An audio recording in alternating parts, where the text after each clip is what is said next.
तस्मै श्री गुरुवे नमः।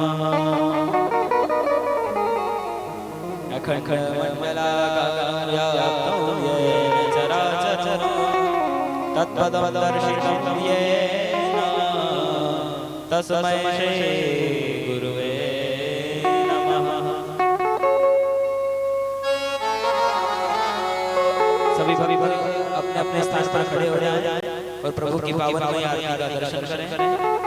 सभी भक्तजनों से निवेदन है अपने यथास्थान पर खड़े होकर भागवत महापुराण का दर्शन प्राप्त करें। हरि ओम चंद्रमा मनसो जातक्षो सूर्यो जायत श्रोत्राद्वायस्य प्राणस्य मुखादग्निरजायत। आरती कीजिए श्री नटवर जी।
कर्पूरगौरं करुणावतारं संसारसारं भुजगेन्द्रं सदा संस्तं हृदयारविन्दे भवानी शैतं नमामि। त्वमेव माता च पिता त्वमेव बन्धो च सखा त्वमेव वीर्या द्रविणं त्वमेव शर्वं मम देव देवा। जलेन सिद्धीकरणं पुष्पे देवादिवनं देवं दध्याता आत्मकल्याणार्थे विश्वकल्याणार्थे स्वयं दहित्वा अथ मन्त्रपुष्पाञ्जलिः ॐ जन्मेन जन्मय दन्तदेवास्तानि धर्माणि प्रथमान्यासन्ना ते हयातं महिमानः सदन्तजत्र पूर्वे साधिकाः सन्ति देवाः। ॐ एकदन्ताय विद्महे वक्रतुण्डाय धीमहि तन्नो दन्ती प्रचोदयात्। कात्यायने च विद्महे कन्याकुमारी च धीमहि तन्नो देवी प्रचोदयात्। ॐ तत्पुरुषाय विद्महे महादेवाय धीमहि तन्नो रुद्र प्रचोदयात्। ॐ पंचमवेदाय विद्महे ज्ञानगणिकाय धीमहि तन्नो श्रीमद्भागवत प्रचोदयात्। सेवन्ति गावचम्पकपाटलाब्जे पूर्णागजाति करवेलरसालपुष्पे बिल्वप्रवालतुलसीदलमञ्जरी त्वां पूजयामि जगदीश्वर मे प्रसीद। सुमन सुगन्धित सुमनले सुमन सुगन्धि अपार पुष्पाञ्जलि अर्पण करो मेरे नाथ करो स्वीकार। नाना सुगन्धि पुष्पाणि यथा कालो भवानी च पुष्पाञ्जलिर्मया दत्तो गृहाण परमेश्वर। मंत्र पुष्पाञ्जलि समर्पयामि। बोलवा के बिहारी लाल की श्री राधा रानी सरकार की श्रीमद् भागवत महापुराण की पूज्य सद्गुरुदेव भगवान की व्यासदेव सुखदेव भगवान की महाकाली मैया की जय जय श्री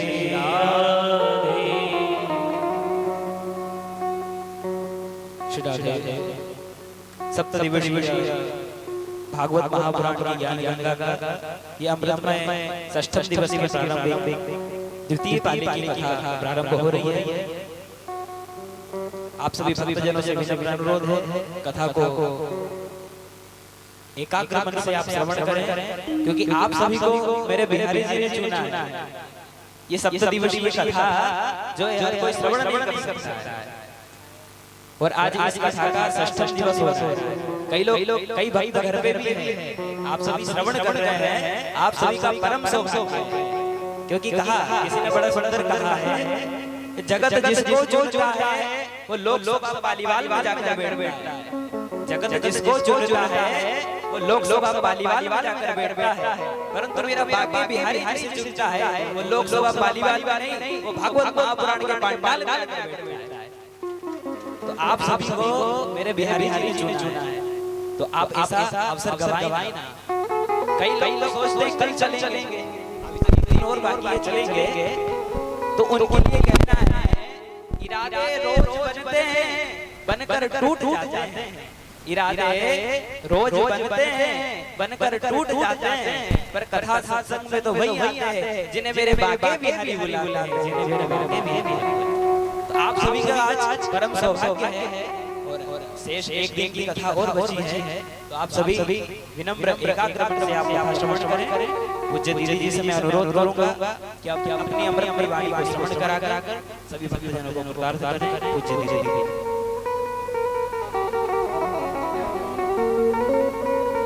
जय श्री राधे राधे जय श्री राधे राधे जय श्री राधे। बोल वृंदावन बिहारी लाल की, राधा रानी सरकार की, सद्गुरुदेव भगवान की। राधे जय श्री राधे। हरि ओम। स्वस्ति श्री गणेशाय नमः।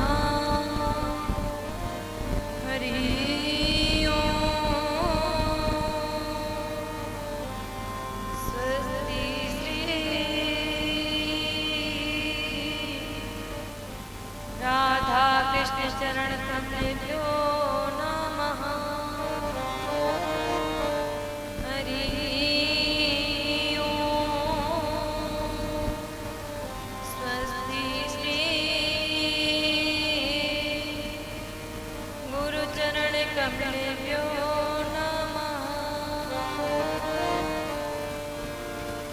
ध्यानमूलं गुरुर्मूर्ति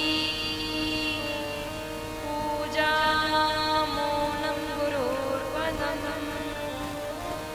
मन्त्रमूलं गुरुर्वाक्यं मोक्षमूलं गुरुर्कृपा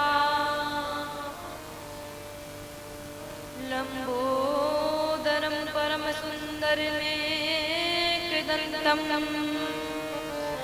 रक्ताम्बरं त्रिनयनं परमं पवित्रम्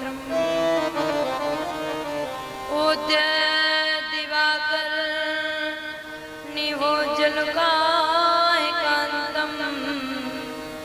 विघ्नेश्वरं सकल विघ्नहरं नमामि।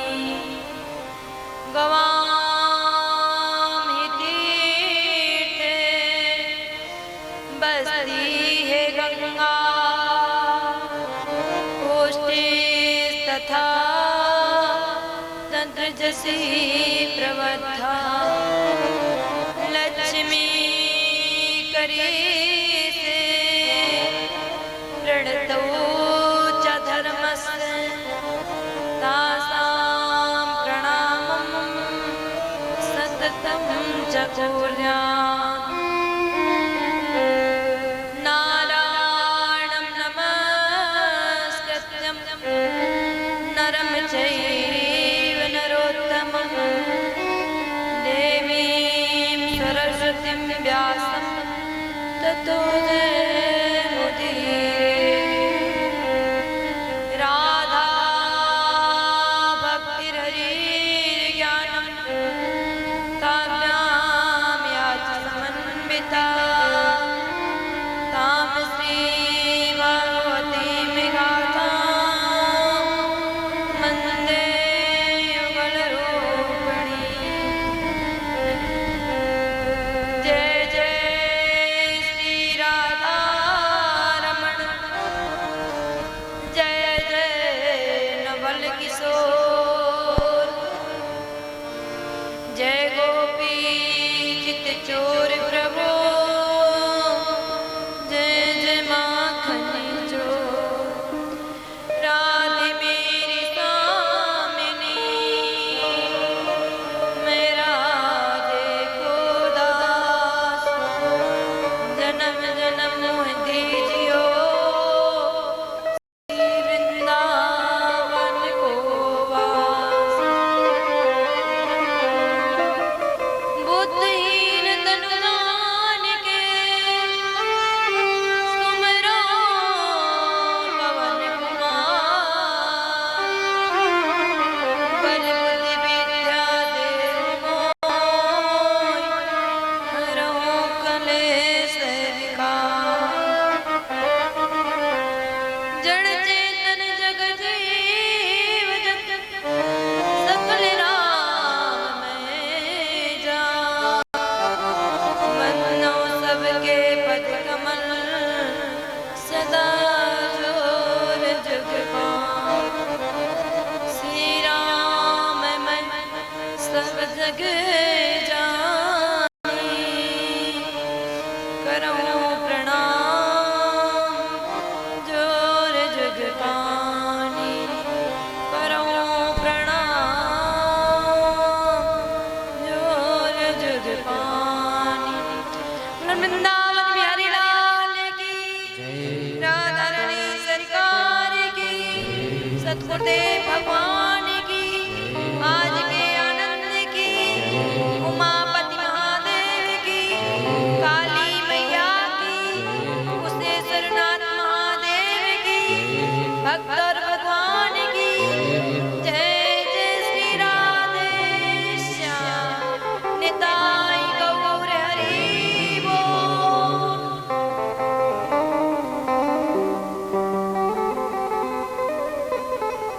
राधे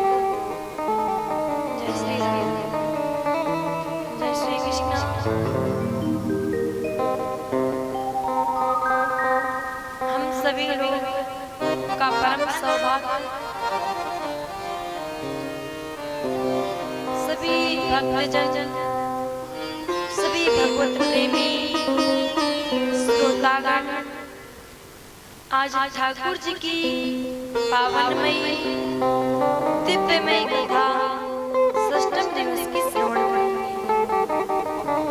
कथा को श्रवण करने से पूर्व सभी भक्त लोग, जो भी श्रोता लोग हैं, वे अपने अपने स्थान पर बैठ जाएं और बैठ करके भगवत नाम संकीर्तन करेंगे। फिर ठाकुर जी की पावन कथा को श्रवण करेंगे। तो आइए मीठी मीठी तालियों के साथ करेंगे। मेरो प्यारो नंद लाल रंगीली राधे,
वृंदावन बिहारी लाल की, भक्त और भगवान की, केंद्रवार के भक्तों की।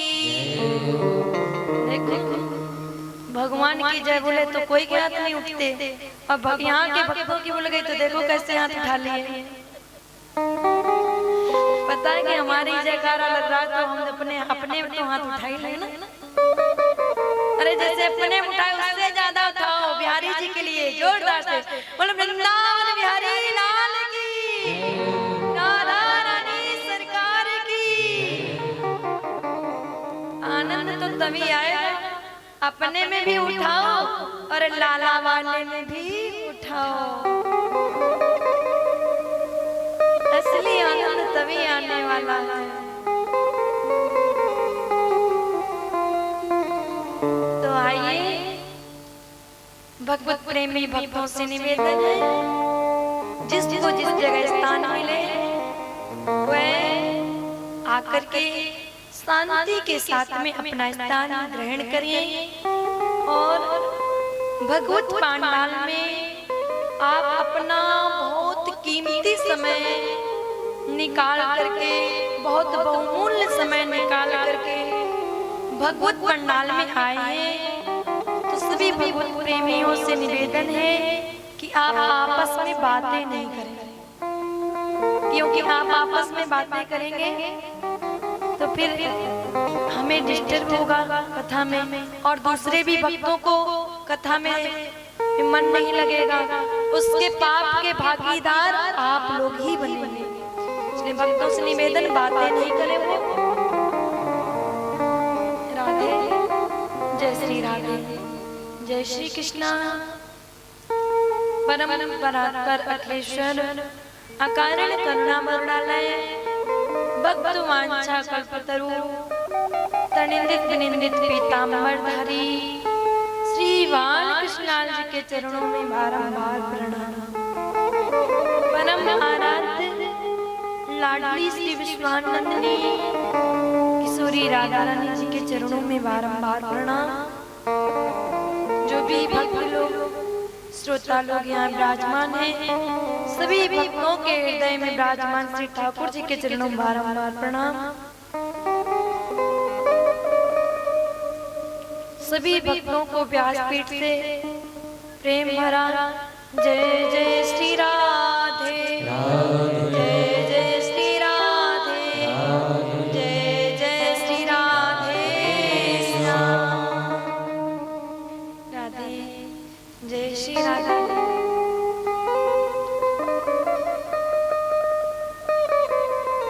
जब तक जीवन में हम भजन नहीं करेंगे, जब तक हम जीवन में अपने भगवत नाम नहीं लाएंगे, तब तक हम सभी प्राणियों का कल्याण होने वाला नहीं है। इसलिए भगवान का नाम हृदय से लो, जिससे जिस नाम लेने मात्र से सारे जीवन के पाप ताप संताप सब नष्ट हो जाते हैं। राधा राधा रटन सो घटन लगे सब पाप, प्रियदर से कृष्ण तज और कछु ना। राधा नाम लेकर के, भगवत नाम लेकर के सभी जीवों का कल्याण होता है। आप सभी लोग भी अपने जीवन में भगवत भक्ति भाव प्रकट कीजिए। ऐसे ही नहीं, सभी संत लोग कहते हैं, स्वयं गीता में कहा गया है कि बिना भगवान के नाम लेने से कल्याण जीव का नहीं हो सकता है। जीव का कल्याण यदि होगा तो वो भगवत नाम से होगा। साची साची मैं कहूँ, निश्चित रहो बताए, जो हरि को भजन करे भवसागर से तर जाए। जो भगवत नाम लेता है उसको इस लोक से और परलोक से दोनों से वह तर जाता है और भगवत धाम पहुंच जाता है। हम सभी लोगों ने श्रवण किया, क्या श्रवण किया था याद है? क्या सुबह किया था श्रवण? किसको याद है? सुबह क्या किया हम लोगों ने कथा में श्रवण, हम सभी भक्तों ने श्रवण किया किस प्रकार से गोपियां सब भगवान कृष्ण की बंसी की धुन सुन के और दौड़ पड़ी है मिलने के लिए। यही सुना था आगे याद। बोलो वृंदावन बिहारी लाल की। कैसी गोपियां दौड़ी है बंसी की धुन को सुन के, और जब बंसी की धुन को सुन के पहुंची है तो गोपियां अत्यंत प्रसन्न हो रही है और कन्हैया की छवि को देख करके कहती लाला तेरी छवि इतनी प्यारी लग रही है कि मैं तो बस ये चाहती हूँ नेत्र भी बंद करूँ तू ही दिखे, खोलो तब भी तू ही दिखे, और मैं जब निद्रा में हूँ तब भी मुझे तुम ही दिखाई पड़ो। ऐसी छवि मैं अपने हृदय से निकालना नहीं चाहती हूँ। आज सभी गोपियां भगवान के सामने खड़ी हैं। आज भगवान ने रास रचाने का विचार किया है, और जब भगवान गोपियों के साथ में रास रचा रहे हैं, और जैसे भगवान ने रास रचाया गोपियों के साथ में, तो जितनी गोपियां हैं उतने ही भगवान बाल कृष्ण लाल प्रकट हो गए हैं। जितनी गोपी है उतने कन्हैया है।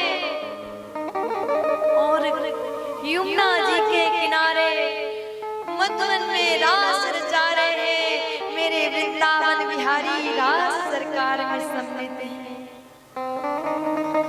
और जब रास रचा रहे भगवान तभी गोपियों के मन में भाव आया,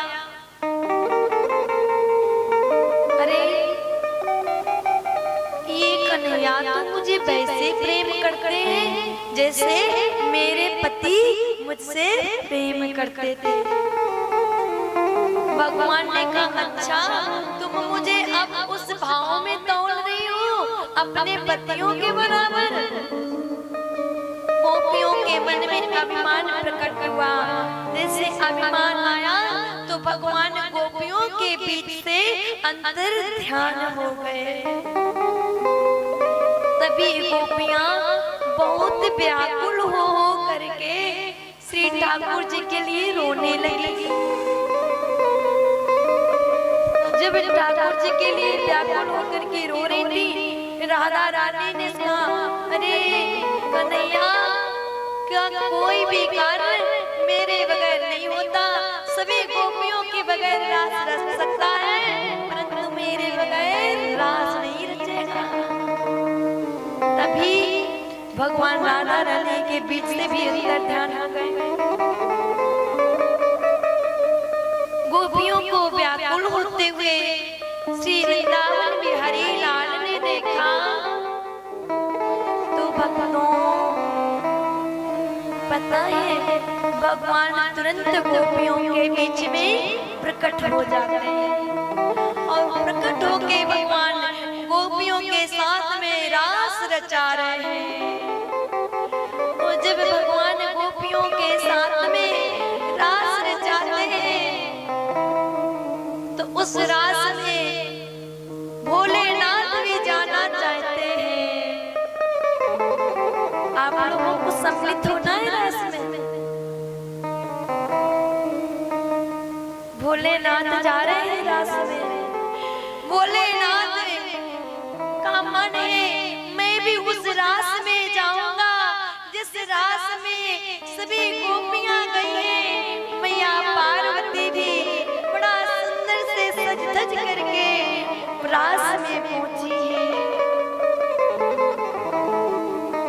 मैया पार्वती से कहने लगे भोलेनाथ देवी मैं भी रास में चलूंगा।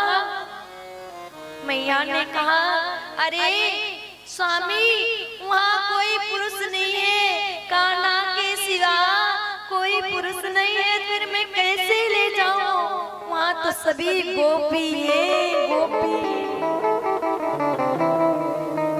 अरे नहीं नहीं, तो ऐसा करो, अरे देवी मुझे भी गोपी बना के ले चलो। मैया बोली मैं कितनी भी तुम्हें गोपी बनाऊं, लेकिन तुम्हें मैं गोपी ना तुम बन पाओगे। तुम तो अलग से ही गोपा नजर आओगे। कौन नजर आएंगे? अलग से गोपा नजर आओगे, गोपी ना बन पाओगे।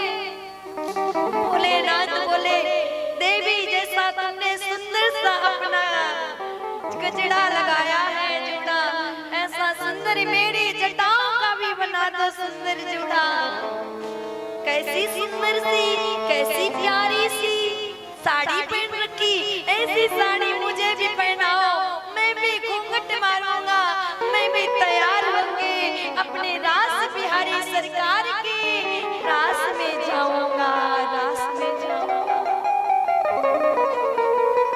भोलेनाथ तैयार हो रहे रास में, लगा लिया जूड़ा और क्या कर लिया, पहन ली साड़ी। बोलो राधे राधे। लगा ली ओठों में लालिमा प्यारी सी, और जा रहे आज श्री भोलेनाथ श्री बांके बिहारी के रास में, रास में। एक दिन भोले भंडारी बनकर के ब्रज की नारी वृंदावन आ गए, वृंदावन आ गए।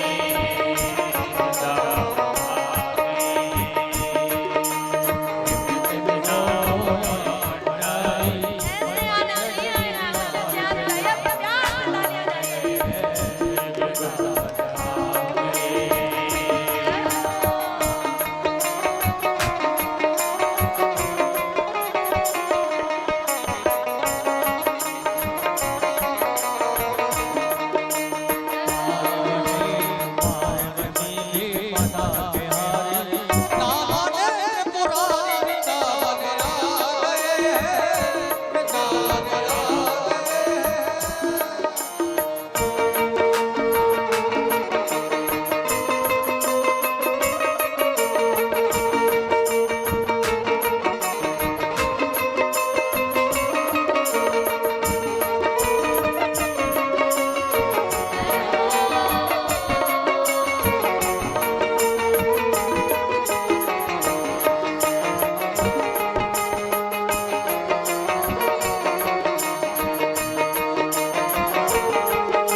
गोपी बनके और रास में जा रहे हैं, रास में जा रहे हैं।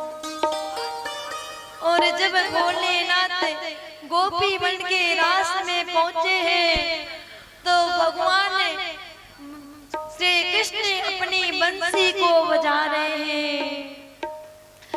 बंसी की धुन जब सुनते हैं तो बंसी की धुन सुनकर के भोलेनाथ के मन में आया कि कहीं कन्हैया ने मुझे पहचान ना ले। तो भोलेनाथ सबसे लास्ट में खड़े हुए हैं जाकर के। तभी कन्हैया ने परिक्रमा लगाई, जैसे गोपियों के बीच से कन्हैया निकले तो देखते हैं कन्हैया कि सभी गोपी मेरी बीच में खड़ी हैं, लेकिन एक गोपी कुछ अलग सी ही नजर आ रही है, निराली दिख रही है। भगवान आकर के अपनी बंसी को बजाए, जैसी बंसी बजी भोलेनाथ सुध बुध बंसी की सुनकर के भूल गए अपनी, और ऐसी सुध बुध भोले भोलेनाथ की सिर से साड़ी खिसक गई। और जैसे सिर से साड़ी खिसकी तो बनवारी मुस्कुरा पड़े, मुस्कुरा पड़े। अरे ये गोपी कैसी है, ये तो अलग ही कोई गोपी है। सुखदेव स्वामी कहते हैं राजा परीक्षित से कि राजन वृंदावन के रास में पहुंचे जाए महेश, मिल सकियन के झुंड में कर गोपी को भेद। नारायण ब्रज भूमि को सुरपति नावत माथ, यहाँ आए गोपी भय श्री गोपेश्वर नाथ। भोलेनाथ आए तो थे गोपी बनके, लेकिन यहाँ गोपेश्वर नाथ बन गए, नाथ बन गए। कौन बन गया? इधर के भक्तों का कहाँ ध्यान है? भोलेनाथ कौन बन के आए थे? कौन बन के आए? गोपी। और फिर बाद में कौन बन गए? गोपेश्वर नाथ। बोलो गोपेश्वर नाथ की। ऐसी बंसी की धुन सुनी भोलेनाथ, केवल बंसी की धुन को सुन के सब कुछ भूल गए। कहाँ मन में भोलेनाथ के था कि मैं तो बंसी की धुन सुनूंगा, मैं तो कन्हैया के साथ रास रचाऊंगा, घूंघट मारे रहूंगा, मैं तो इसीलिए तो साड़ी पहन के आई। लेकिन जब बंसी की धुन सुनी तो घूंघट भी उतर गया है, और भोलेनाथ तो ऐसे सुध बुध बोल करके खड़े हैं। सुखदेव स्वामी कहते राजा परीक्षित से कि राजन, गोपी ही केवल बावरी नहीं हो गई, कन्हैया के चक्कर में भोलेनाथ भी हो गए, भोलेनाथ भी हो गए। ऐसा रास रचा है, रास की एक अलग ही महिमा है। ये कोई स्त्री पुरुष का रास नहीं रचाया जा रहा है, ये रास किसका है? ये भक्त और भगवान का रास रचाया जा रहा, भक्त और भगवान का। ईश्वर और जीव का मिलन हो रहा है। जब ईश्वर और जीव का मिलन होता है उसी को रास कहा जाता है, रास कहा जाता है। भगवान ने बहुत सुंदर रास रचा रहे हैं गोपियों के साथ में, और जब गोपियों के साथ में रास रचाते भोलेनाथ भी हैं। आज भी भोलेनाथ वृंदावन में गोपेश्वर बनकर के विराजमान है। यहाँ से जो भक्त गए हैं वृंदावन, उन्होंने दर्शन किया होगा जरूर। गोपेश्वर नाथ वृंदावन में बनकर के विराजे हैं भोलेनाथ।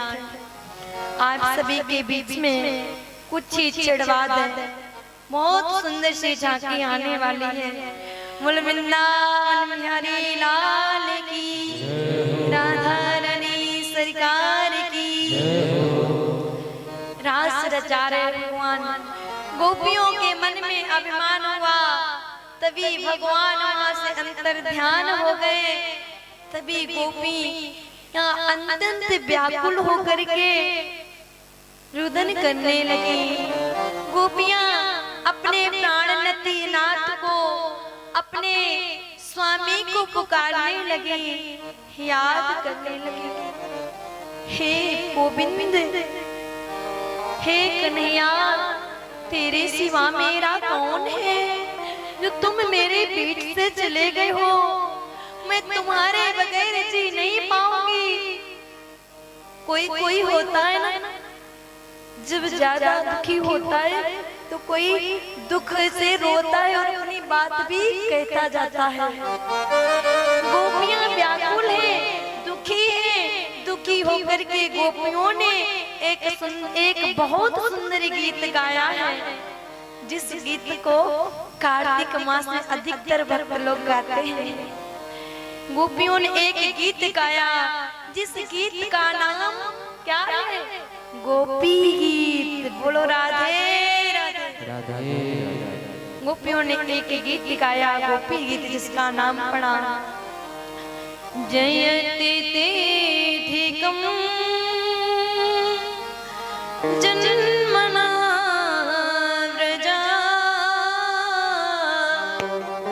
श्रियते इंदिरा सहस्रत्री।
ना मैं तेरी कथा के बगैर रह सकती हूँ, ना मैं तेरे बगैर रह सकती हूँ। तुम मुझे दर्शन तो दो,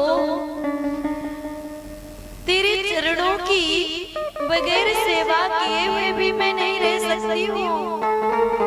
हे नाथ मुझे दर्शन दो, यदि सुजा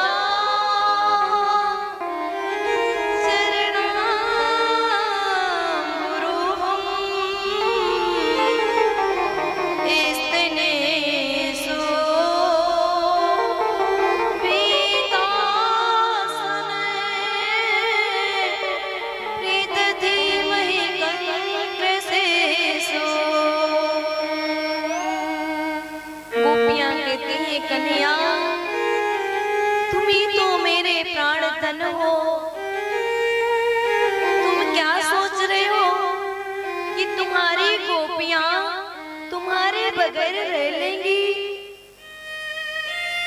ये गोपियां नहीं रह पाएंगी। और तुम सोच रहे हो कि गोपियां कह रही कि हम तुम्हारे बगैर रह नहीं पाएंगे, तो फिर गोपियां अभी जीवित कैसे हैं? तुम सोचोगे मन में कि मेरा भक्त तो महाराज श्री दशरथ जी थे, मेरे भक्त तो उन्होंने मेरे विरह में मैं प्राण त्याग दिए, तुरंत एक क्षण भी जीवित नहीं रह पाए।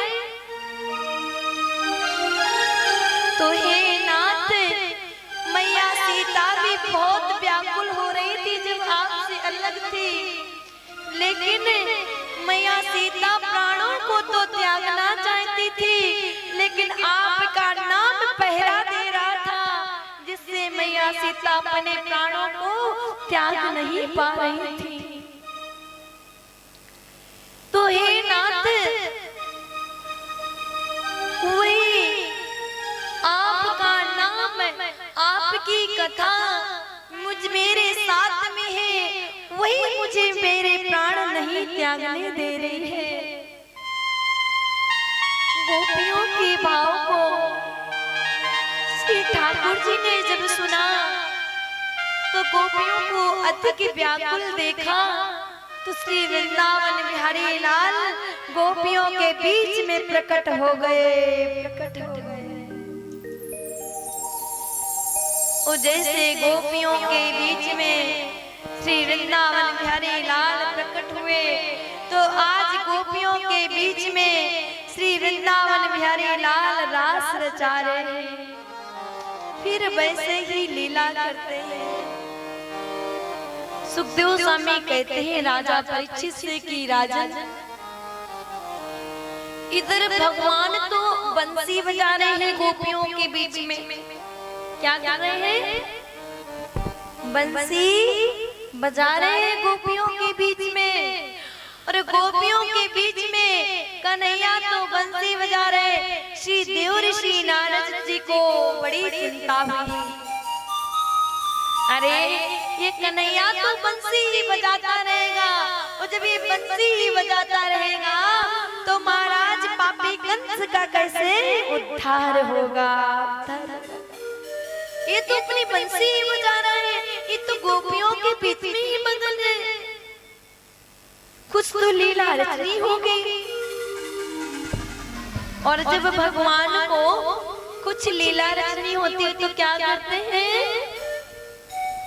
बताओ ना, क्या करते हैं ठाकुर जी? श्री नारद जी महाराज को आगे कर देते हैं।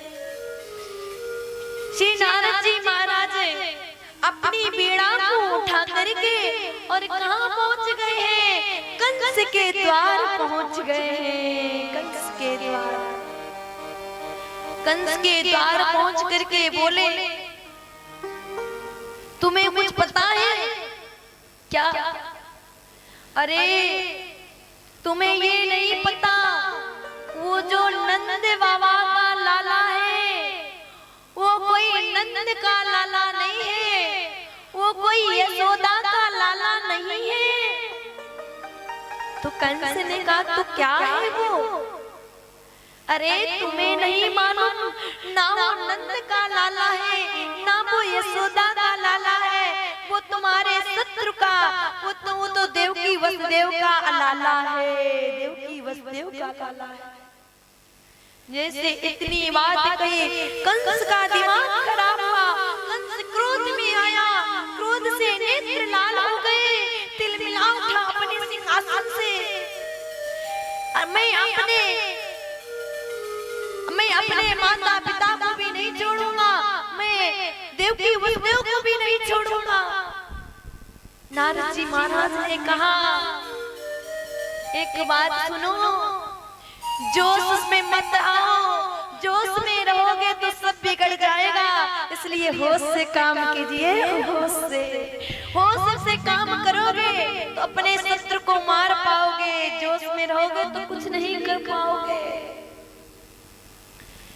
इधर ठाकुर जी अपनी बंसी को बजा रहे हैं, तभी गौ माता के बीच में एक कंस ने एक अरिष्टासुर नामक दैत्य भेजा है, और जब अरिष्टासुर नामक दैत्य भेजा जो बछड़े का रूप लेकर के गौ माता में सम्मिलित हुआ है, लेकिन भगवान श्री बालकृष्ण लाल तुरंत पहचान गए, ये कोई बछड़ा नहीं है, ये तो मामा ने दैत्य भेजा है जो बछड़े का रूप लेकर के आया है। तभी भगवान ने उस अरिष्टासुर नामक दैत्य का उद्धार किया, और उसको उद्धार करके उसका भगवान बालकृष्ण लाल पहुंचे किसके पास? राधा रानी के पास में। और जैसे ही राधा रानी के पास पहुंचे, राधा रानी ने कहा, सुनो, मेरे पास मत आओ, मुझे स्पर्श मत करो। क्यों ना स्पर्श करो? क्योंकि आपने गौवंश का वध किया है, और गौवंश का वध किया है तो गौ हत्या का श्राप लग चुका है। पहले जाओ, जाकर के स्नान करो, जाकर के, जैसे ये कहा, जाओ जाकर के तीर्थों में स्नान करो। तीर्थों में स्नान करने की बात सुनी है तो भगवान ने कहा कि एक बात बताओ राधे, यदि हम सभी तीर्थों को यहीं पे बुला दें तो कैसा रहेगा?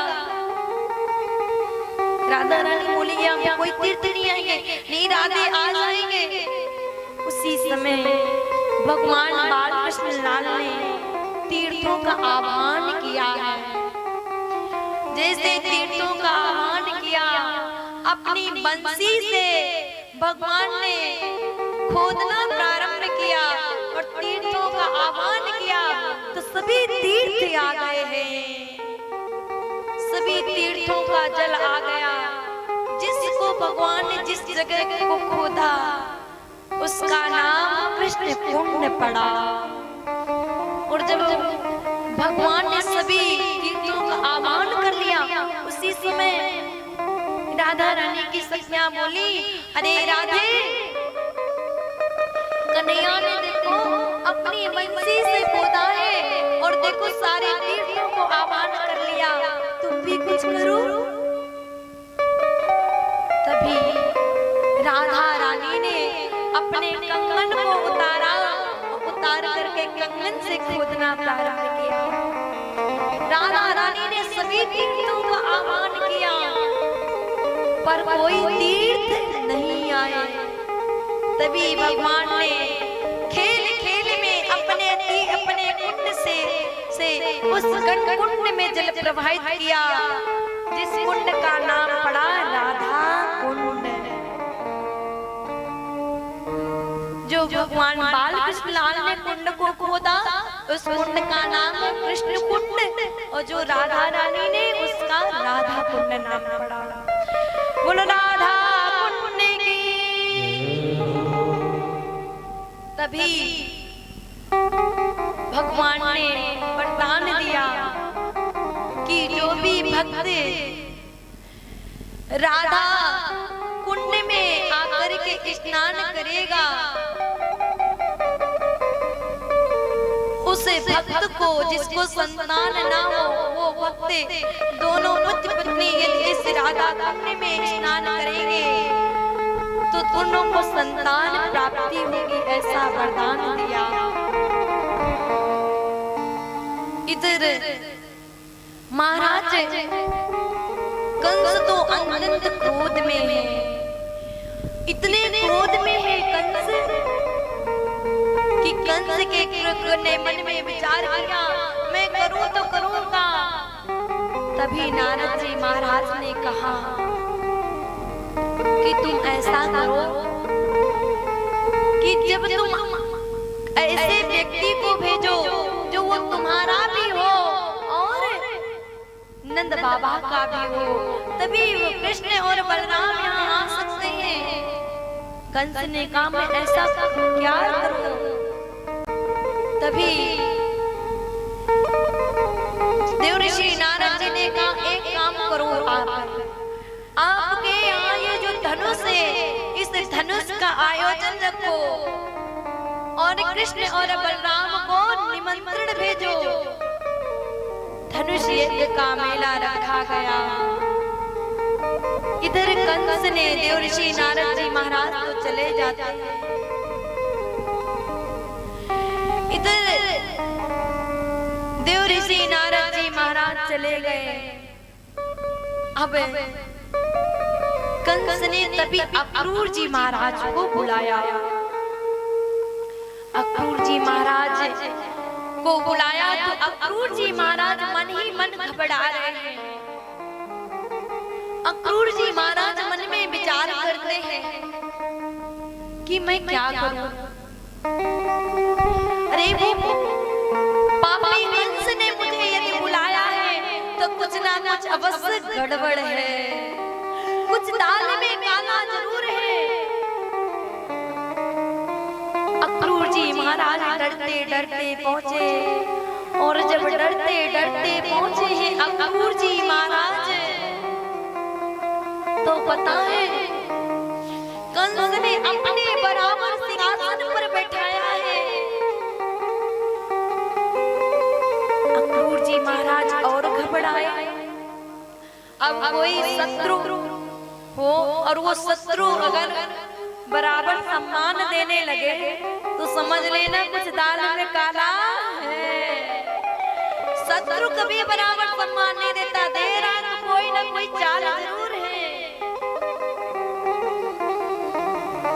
अक्रूर जी महाराज घबराए। अक्रूर जी महाराज सोचे क्या करें, कोई ना कोई तो बात है।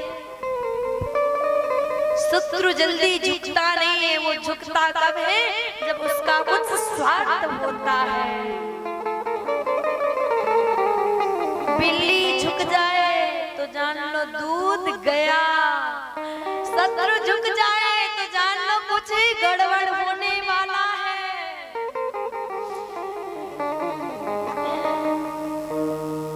महाराज अक्रूर जी बहुत घबराए, मन में सोच रहे कुछ तो बात है, ये बराबर में जगह दे रहा है अपने।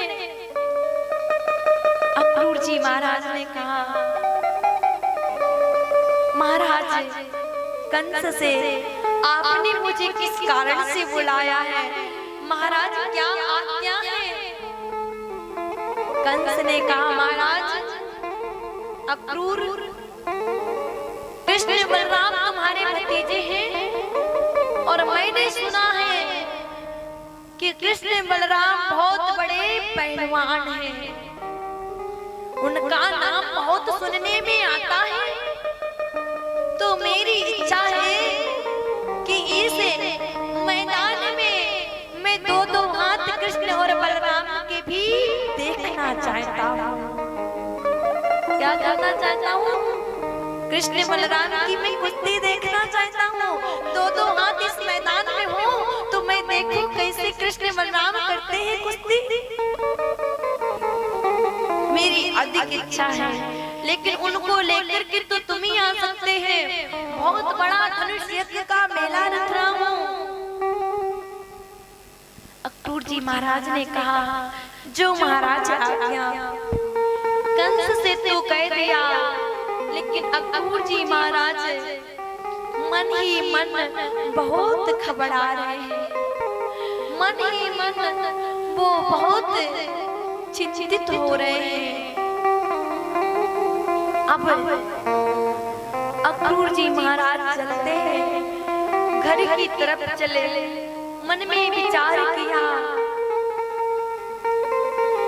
कि मैं कृष्ण बलराम के पास जाऊंगा और यदि इस भेद को मैंने छिपाया तो वो सोचेंगे कि ये कैसा किया, इन्होंने मेरे साथ में छल किया।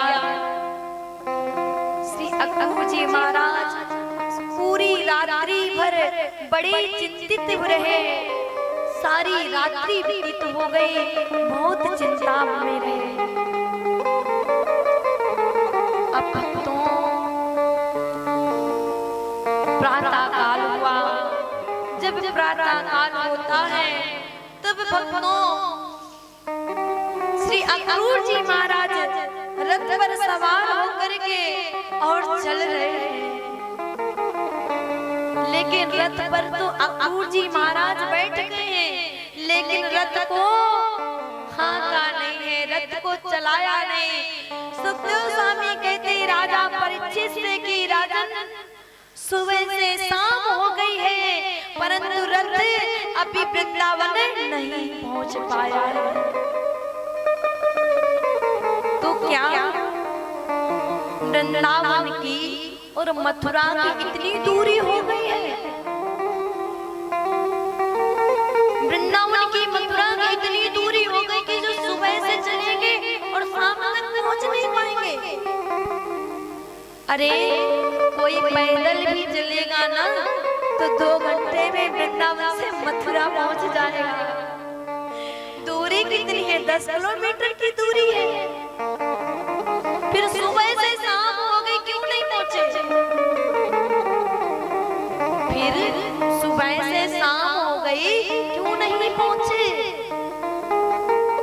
तब सुखदेव स्वामी कहते कि राजन श्री अक्रूर जी महाराज रथ पर बैठे हैं, लेकिन रथ को चलाया नहीं।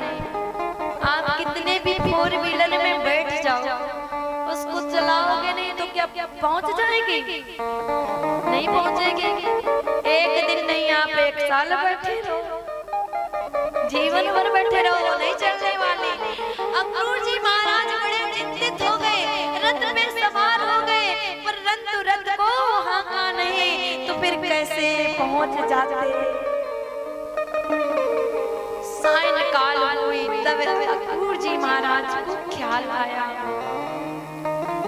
सायंकाल में श्री अक्रूर जी महाराज श्री वृंदावन धाम पहुंचे। उस समय कृष्ण और बलराम दोनों भाई गौ माता को चरा करके गौचरण करके वापस आ रहे थे। और जब गौचरण करके वो वापस आए,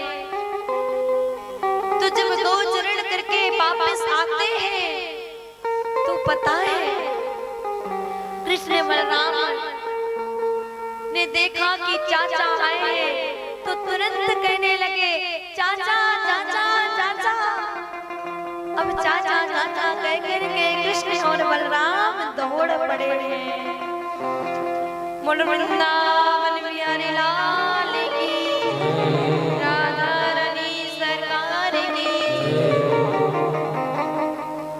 शोर नहीं करे, जो भी बच्चे खड़े हैं इनको बिठा दिया जाए, और जो भी भक्त बैठे हैं वो अपने अपने स्थान पर बैठे रहे।